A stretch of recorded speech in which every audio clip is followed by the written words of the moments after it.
My name's Olivia, and my 2024 New Year's resolution is to read all 54 main series Animorphs books.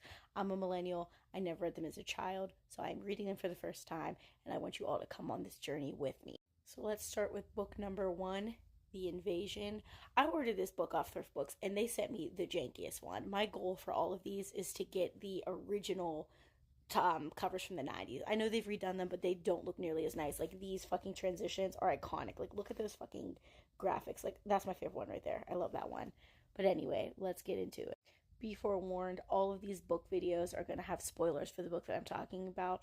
Also, possible trigger warnings. I've heard that some of these books get pretty heavy. There's death, there's, horrors of war kind of thing. So just fair warning. These are children's books, but apparently they go hard. So we start off meeting our 5 middle school, junior high age protagonists. So first we have Jake. He kind of gets pegged as sort of the leader of the group. He's sort of your standard average middle school boy, kind of a good kind of self-insert, I can see myself in this character kind of guy. That's the vibe I get from Jake. And then we meet Marco. Marco's Jake's bestie. Marco's mother died in like a tragic accident. She drowned. And now his dad is just kind of a wreck following that. So Marco is very concerned about his dad throughout everything. And then we meet Rachel.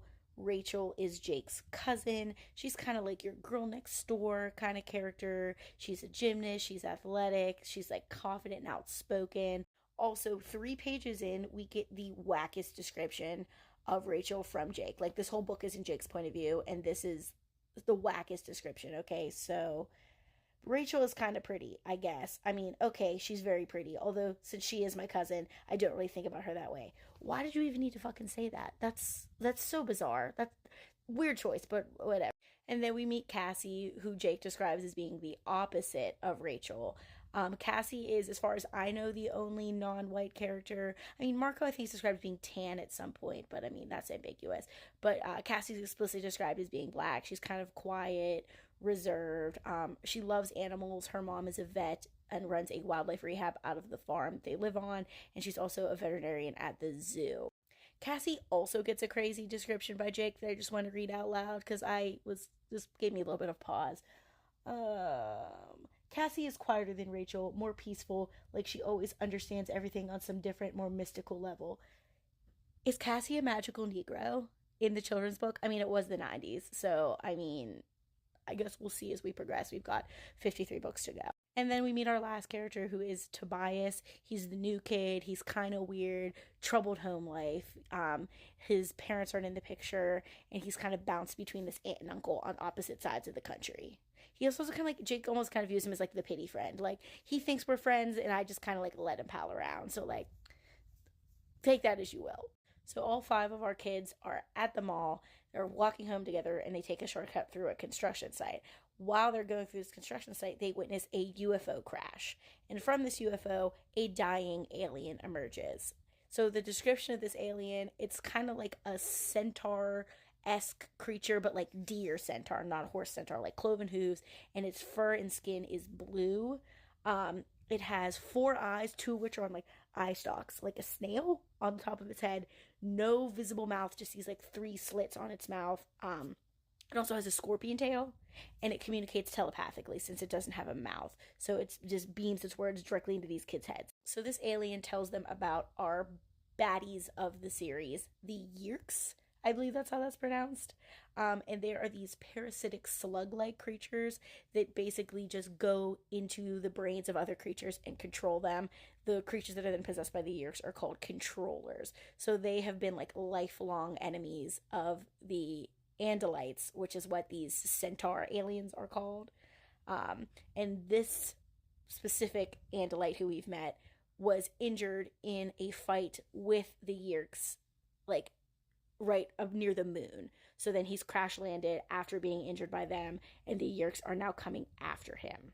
So this dying Andalite then gives the children the power to morph. He sends 4 of them into the ship to get this blue box. Tobias stays with the alien, and then he has them all touch the box, and then he gives them the power to morph. So that's the power to turn into animals. In order to do that, they just have to touch the animal, and then they can like receive the DNA signature of the animal, and then can morph into that animal at will once they have that DNA signature. And he says there's a lot of rules to morphing, but he doesn't have the time to explain it all to them. But the one thing he stresses is that you cannot remain in a morph for more than 2 hours. So once these kids get the power, the Yeerks show up. So one of the Yeerks that show up is called Visser 3, and he's like the big baddie. Like he's like the main evil guy. He's like the leader of all the Yeerks. And he is in an Andalite body. He's the only Yeerk that's ever been able to take control of an Andalite body. So two other types of creatures come out of this, and they're also controllers for the Yeerks. One of them is called the Hork Bajir, and the way that they're described, I'm picturing them as like dinosaurs with blades, like oviraptor long neck bipedal dinosaur things, but with blades, like thingies on their limbs and stuff. And then the other ones are called taxons, which are giant centipede like creatures with lobster claws and essentially like sarlacc mouths, like big rings of teeth mouths on top of their heads. So like that's pretty fucking horrifying, right?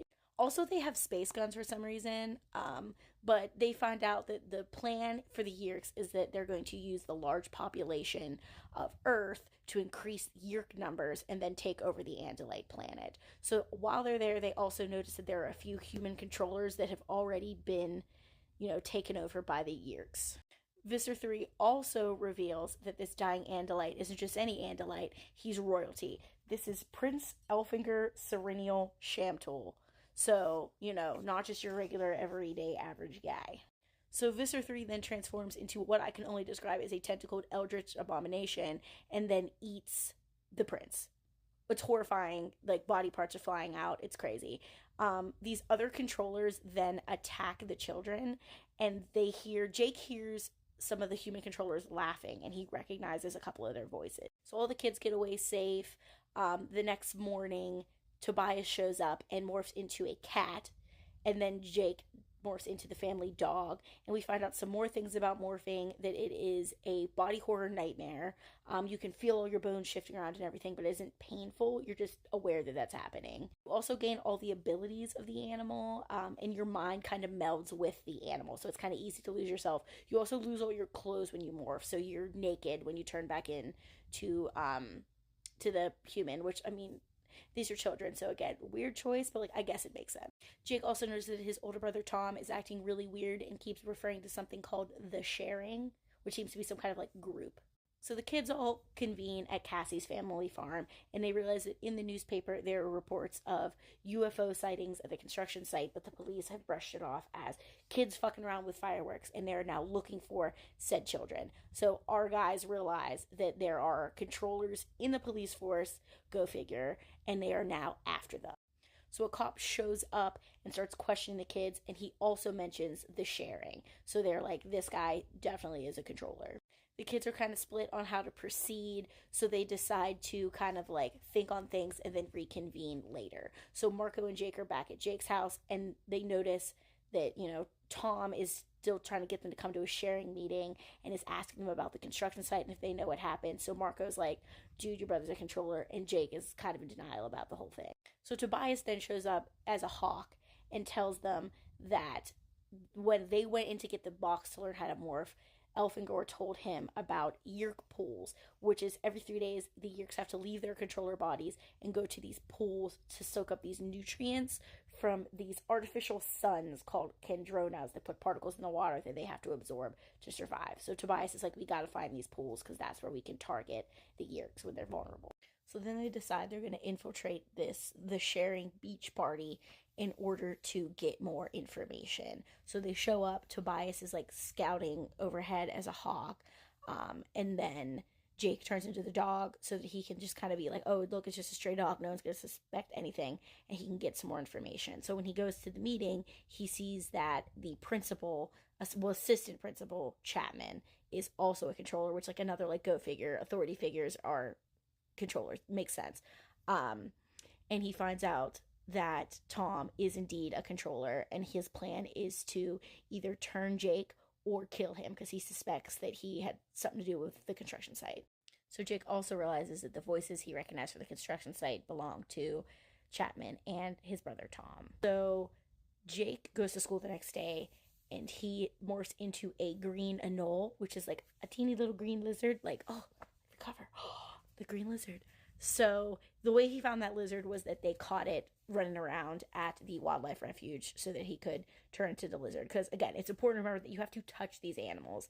So wild in some cases, as we will see moving forward.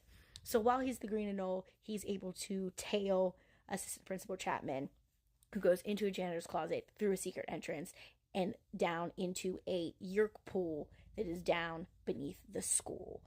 So Jake takes this information back to the other kids and they decide, we got to go down there. We got to do something.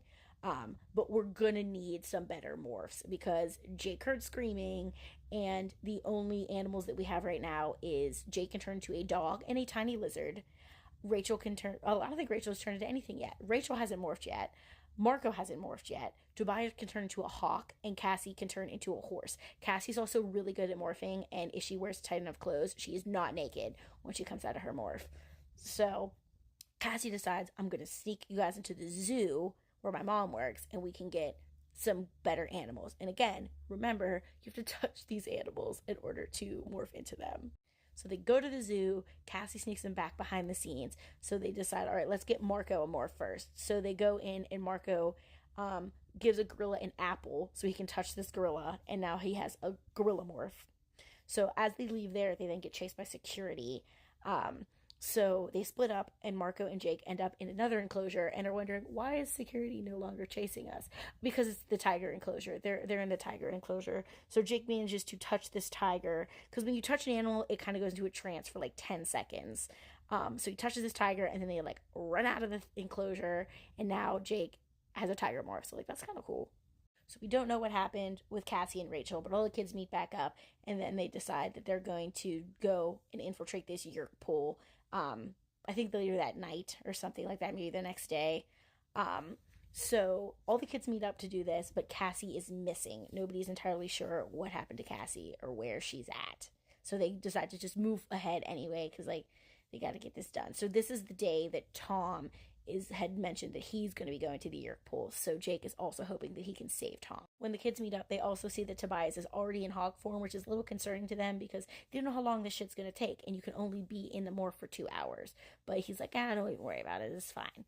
Foreshadowing. They get to the school, and they realize that Cassie has been kidnapped by the yerks, and they're trying to make her into a controller. So they get there, they sneak down the stairs, and they realize that the yerk pool is fucked. Like, this scene is crazy. So basically, how this works is that there's like a big pool, like a pond. This place is also huge. They realize that this isn't just under the school, this is under the whole town, and they can see other staircases that like lead down to like this huge cavern. There's like construction equipment down there and shit. So there's the pool that's just full of these little nasty fucking slug guys. So the yerks in their natural form. There's also cages full of humans and those hork-bajirs because they look crazy, but they're actually like pretty chill. And they're screaming because they don't like the fact that they have these fucking slugs in their heads and they have to confine them when they take the slugs out. So basically there's 2 piers on this pool. At one end, the guards bring the people to the pool, push their heads down to the water. The big slug climbs out of their ear and into the pool. And then they put them in a cage while the fucking yerk hangs out in the jacuzzi. And then on the other side, at the other one, they bring the people out of the cages, stick their heads down in the pool, and then the slug climbs back into their ear, and then they're like screaming, freaking out, trying to like, keep control, but then the yerks take over and they go off about their way. What's maybe more fucked up is that there's like a lounge area with like snacks and like refreshments and a TV where there are other humans who are voluntary controllers. So they let the yerks go in their heads and they like chill out in like the lounge while their slug is in the jacuzzi. So like that's fucked, right? So they see Cassie, they see them trying to like take her to the pool. And Jake also sees Tom and realizes Tom is not about it. So he realizes with relief that Tom is not in on this. He is an involuntary controller. So the kids are like, we got it. It's morphin' time, okay? I know that that's fucking Power Rangers, but it's the 90s still, okay? So Jake turns into the tiger. Marco turns into a gorilla. Turns out Rachel can turn into an elephant, which is pretty fucking cool. And Tobias is still, like, you know, flying around as a hawk. So the Taxons and, like, the Hork-Bajir guards are, like, coming after them. And they're just, like, crushing these fucking centipede guys. Like, graphic. I'm squishing them. I'm hearing their legs crunch. Guts are coming out. I'm, like, just nasty, gnarly, squishing big bugs, basically. So the kids rescue Cassie. They rescue Tom. And they're trying to rescue more people. Like, Marco's got thumbs. So he's opening the cages up. They're trying to get people out. They're trying to save people. They save Cassie. And she turns into a horse. And, like, you know, they're putting people on her back. They're trying to escape with people. But then Visser 3 shows up in his Andalite body, and he knows that these are animals, but he also knows they're people. He thinks that other Andalites escaped that attack, and that this is those Andalites as animals. And Visser 3 says, if you want to get crazy, we can get fucking crazy. Like, I've been to planets you haven't been to, so I can morph into some crazy shit, because I'm in this Andalite body. So he morphs into the, like, I don't even know how to fucking wrap my head around this shit. He likes crazy shit. So it's, like, 8 arms, 8 legs, 8 heads, and it spits fireballs. So, like, that's fucking crazy. So he's fighting the kids, and he's trying to, like, burn the kids up. He's trying to, like, block them from escaping, like, making fire on the stairs and shit. People, all these people are trying to rescue. People's getting burnt the fuck up. People is dying. Like, this is crazy. Like, this is crazy. Like, they're just trying to save all these people, but they're getting, like, burnt the fuck up by this dude shooting giant fireballs at them. So at one point, Tom attacks. He, like, jumps at Visser 3, but Visser 3, like, bitch slaps him out of the air, and he falls down the stairs. He does not die, though. I had to, like, reread it because I thought he died, but, like, later on, Jake hears him come back into the house. So presumably, he has been repossessed. His Yerk went back in his head. So the kids, they all make it out, but only one person, they were only able to save, like, one person out of all of these people that are down under the town being possessed by Yerks. So, like, that's dark. So the next morning, Jake is, you know, tore up. He's upset, you know, about his brother and everything that happened. Also, like, these kids are traumatized as fuck, and we're only in book 1. Like, Jesus Christ. So Tobias shows up, and he's in his hawk body, and Jake is like, all right, man, like, why don't you transform back into a person? And Tobias is like, funny thing is I was hiding while we were down in the cavern, and I was hiding for more than 2 hours, so now I am stuck in the hawk. And that's where we end book 1. So I kind of love it. Like, it's crazy. Like, this is only book 1, and, like, all that shit already happened. And, I mean, this is a book written for children, so, like, the biggest thing to remember is, like, a lot of the language is very, like, you know, juvenile and everything like that. But if you can get past that, it's honestly, like, a pretty solid story, and I'm really excited to see where we go from here. So, I mean, hopefully I didn't bore you guys to tears with this almost 20 minutes of fucking rambling, because we got 53 more books to go. So I hope you'll stick with me through this whole journey through Animorphs.